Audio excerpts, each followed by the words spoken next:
আসসালামু আলাইকুম সুপ্রিয় দর্শক, আজকে দেখাবো পুষ্টিগুণে ভরপুর এমন একটি রেসিপি, কচু শাক দিয়ে চিংড়ি মাছের ভর্তা বা ঘন্ট। খুব মজাদার এই রেসিপিটি, আশা করি রেসিপিটি ভালো লাগবে। এই কচু শাকের রেসিপি তৈরি করার জন্য এখানে আমি 2 মুঠো কচু শাক নিয়েছি। তো এভাবে করে নিয়েছি, তারপর আমি এটা ছোটো ছোটো কেটে তারপর ধুয়ে নেব। এরপর একটু পানির মধ্যে অল্প এটা কড়াইয়ের মধ্যে আমি অল্প পরিমাণে একটু পানি নিয়েছি, তাতে একটা বড় পেঁয়াজ কুচি দিলাম, আর দিব এখানে রসুন কুচি দিয়েছি, চাইলে রসুন বাটাও দিতে পারেন। তার দিলাম হলো 2টো কাঁচামরিচ। এটা যখন একটু ফুটে উঠবে তখন এর মাঝে আমি দিয়ে দিলাম সেই কচু শাকগুলো। এগুলো কিন্তু এভাবে আমি ছোটো করে কেটে নিয়েছি, একদম কুচি করার কোনো দরকার নেই এটা, কারণ সিদ্ধ হওয়ার পরে এটা একদমই গলে যায়। আর একটু পানির মধ্যে দেওয়ার উদ্দেশ্য হলো যে পেঁয়াজটা আর যে রসুন কুচিটি সেটা একটু সিদ্ধ হওয়ার জন্য। তারপর এখানে স্বাদ মতো আমি একটু লবণ দিয়ে দিলাম। লবণ দিয়ে এটা কিন্তু আমি এটা ঢাকা দিয়ে রাখবো।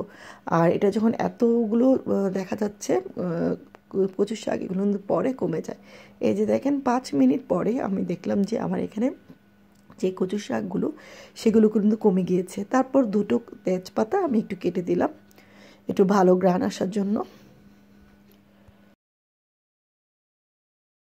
এভাবে নাড়তে নাড়তেই কিন্তু এটা আস্তে আস্তে সিদ্ধ হয়ে যাবে এবং অল্প হয়ে যাবে। তারপর আমি আবারও এটা ঢাকা দিয়ে রেখেছি, আবারও 3-4 মিনিটের মতো।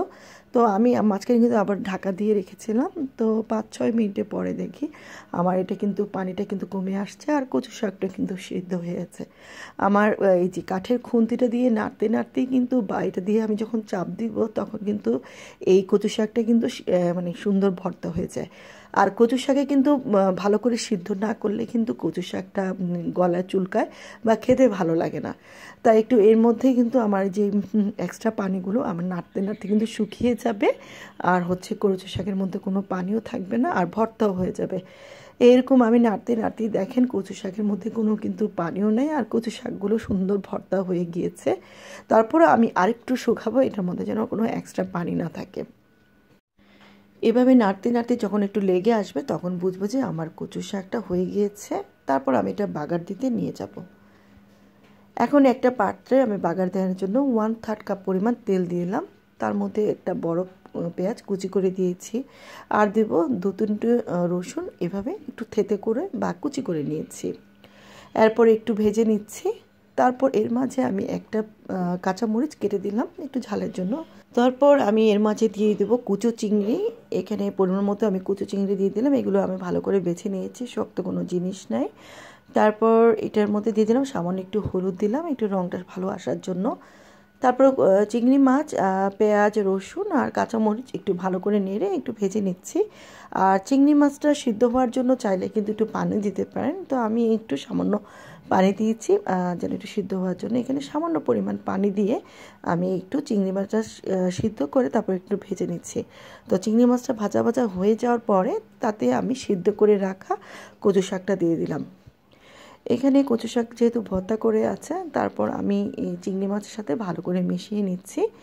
আর লবণটা যেহেতু আমি সিদ্ধর সময় দিলাম, তাই লবণ কিন্তু পরবর্তী দেওয়ার সময় একটু বুঝে শুনে দিতে হবে।